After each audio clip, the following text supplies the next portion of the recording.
My son has a severe speech and language delay, and I was getting very frustrated with the support I was receiving locally, which was very sporadic.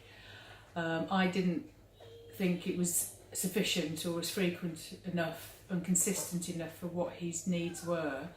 There were long waiting lists, it was taking too much time, and in my view he doesn't have that time.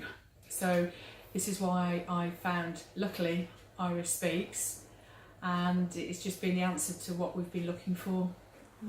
Alfie's a very communicative little boy. He loves songs, and he loves joining in with actions and rhymes, and he has quite a big Makaton vocabulary that he's starting to use to request. And Sarah was really keen to build both his Makaton vocabulary and his spoken vocabulary so that he could start using his spoken language in a few more different situations, and to try and alleviate some of the frustration when he can't get his message across. Hello, hello, it's good to see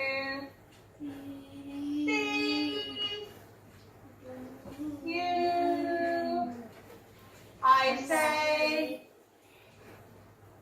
hello.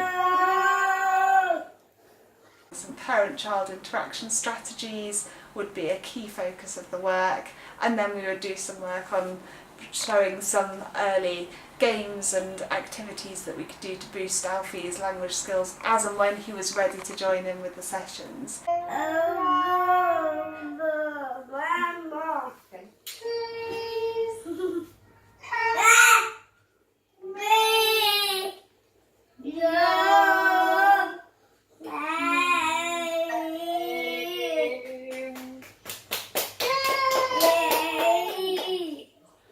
The changes that I've seen in Alfie are just amazing.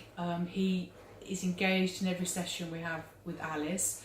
He knows if I say to him it's time to go and chat to Alys, he gets really excited and he says like yes, and he follows me down, and he sets the computer up with me. I feel like I really know him. I've seen him at the park, I've seen him having breakfast, I've seen him playing with his toys, I've seen him reading books, I saw him on World Book Day.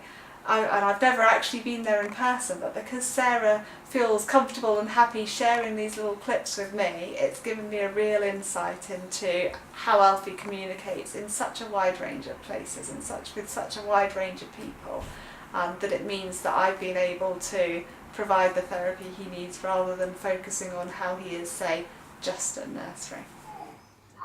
Alfie, let's look in my... I've got my bag. Are you ready? Yes.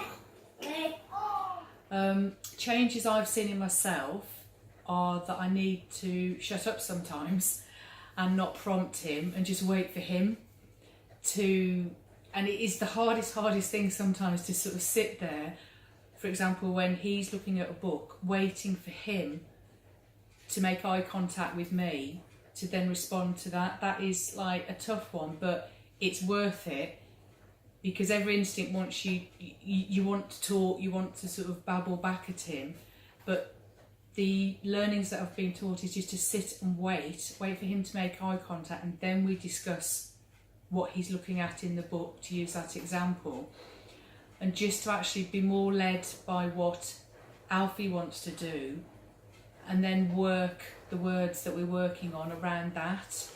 And it's actually been hard to do, but it's actually more enjoyable to do it that way.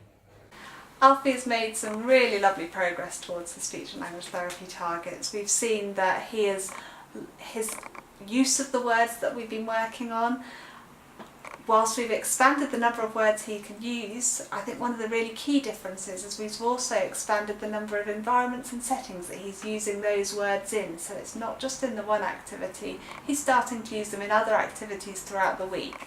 And I really feel that it's the way that we've worked with Sarah to identify those different potential settings and activities, and then supporting her through the parent-child interaction work and through her recording her and Alfie together and then discussing those videos.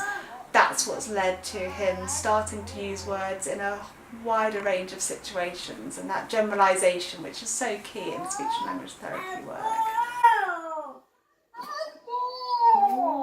Good boy. Would be previously when we have had speech and language therapy, which meant that we've had to go to a therapist's office or room. It confuses him sometimes because you're sort of in the car, out the car, into the thing. Sometimes the therapist wasn't ready for us, and the time drags on, and the moment's gone, and he hasn't got that instantaneous engagement, and then he has to start again looking at objects that he's not familiar with in an environment that he necessarily doesn't know. Benefits for me of using Iris Speaks is we're in our own home. We have all of Alfie's toys, everything he's familiar with. We don't have to worry about if it's snowing, will the session be called off, will the therapist not be able to get in at the local children's centre. We're in our own home. All the toys that we work with are he's aware of. There isn't a therapist turning up at the door with a bag of toys and books that he's never seen before and he might not know what to do with. Everything is totally tailored around what Alfie has and what he needs to be working on. Gone! Go! Dog is gone.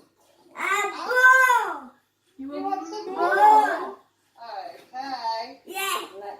There was literally no drawbacks to it, and I can't understand why more people don't do this, because it's literally tailored to your child, everything that you want to do in the comfort of your home, so it's just a tick in every box as far as I'm concerned.